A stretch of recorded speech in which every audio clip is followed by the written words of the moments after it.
안녕하세요. 우리 신앙 이야기의 박PD입니다. 오늘은 천자문 읽기 8번째 시간, 달콤한 과일과 쓴 채소의 교훈이라는 내용으로 함께 이야기 나눠보도록 하겠습니다. 과진인의 체중 개강. 과로 지난 것은 이와 내이며 채로 중한 것은 개와 강이다. 과실과 보배진, 오얏리, 능금나무내, 벗내, 나물채, 무거울중, 갓게, 겨자게, 생강강. 글자는 이렇습니다.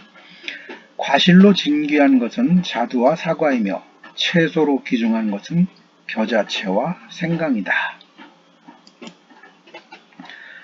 과실로 진귀한 것이 자두와 사과라 함은 이 둘이 과실 중에 가장 보배롭다는 말이다. 모두 나무에 열리는 것이며 달콤한 것이 특징이다.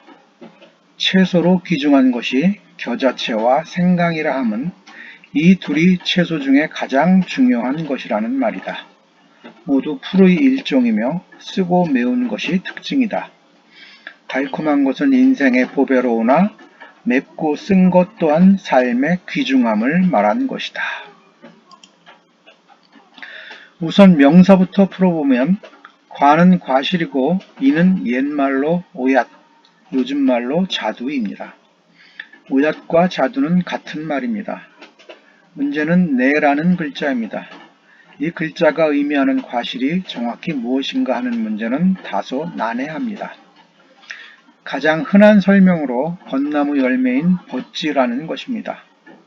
내의 음과 훈을 벗내로 배운 대부분의 옛 사람들이 이렇게 해석합니다. 그러나 과연 벗지가 귀한 과실로 대우받을 수 있는지는 미지수입니다. 다음으로 능금이라는 설이 있습니다. 요즘은 벗내가 아니라 능금나무 내로 쓰는 옥편이 더 많습니다. 능금은 사과와 같은 모양이지만 사과와는 조금 다르고 그 크기도 훨씬 작은 열매입니다. 그리고 마지막으로 벗지나 능금이 아니라 사과라는 설이 있습니다. 본초 강목의 경우에 내에 대해 능금과 실상 같은 종류인데 능금보다 크며 일명 빈파라고 한다고 풀이하고 있습니다.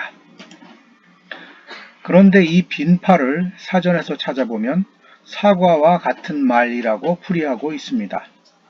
사과 항목을 찾아봐도 빈파는 곧 사과임을 알 수 있습니다. 능금과 사과를 혼동하여 쓰는 분들이 많기는 하지만 사과로 보는 것이 가장 합당하다고 여겨집니다.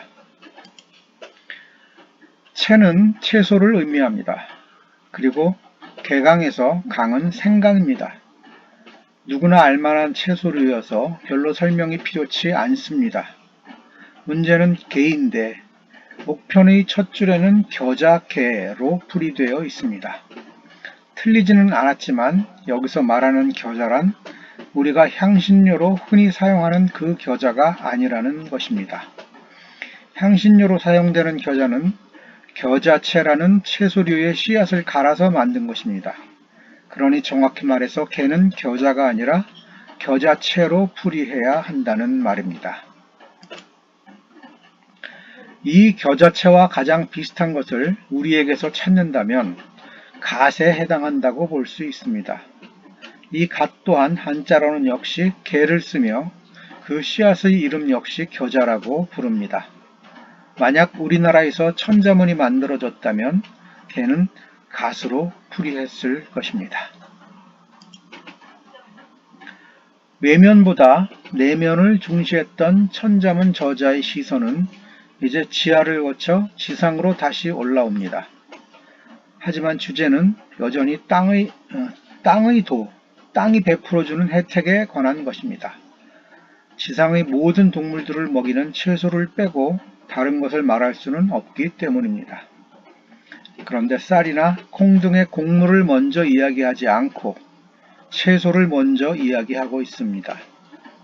그 이유는 앞에서 3번 구절의 추수동장의 구조를 통해 기초 식량에 대한 설명은 이루어졌다고 판단했기 때문일 것입니다. 추수동장이 주식의 내용이었다면 여기서는 부식의 설명으로 볼 수 있겠습니다. 과실과 채소, 즉 자두와 사과, 겨자채와 생강은 각각 달콤한 맛과 맵고 쓴맛을 대표하는 것입니다. 인생에 비유하자면 더없이 행복하고 달콤한 시기와 맵고 쓴맛을 보는 시기가 있습니다. 그러나 맵고 쓴 것도 몸에는 좋습니다.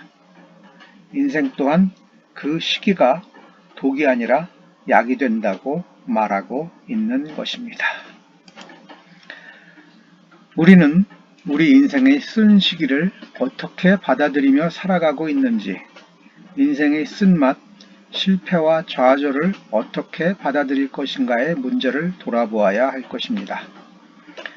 어떤 신만 믿으면 모든 문제가 해결된다고 말하는 것은 인간도 모르고 세상도 모르고 인생도 모르는 철부지들이나 할 수 있는 말이라는 것입니다. 네, 여기까지 천자문 읽기 8번째 시간이었습니다. 다음 시간에 뵙겠습니다. 감사합니다.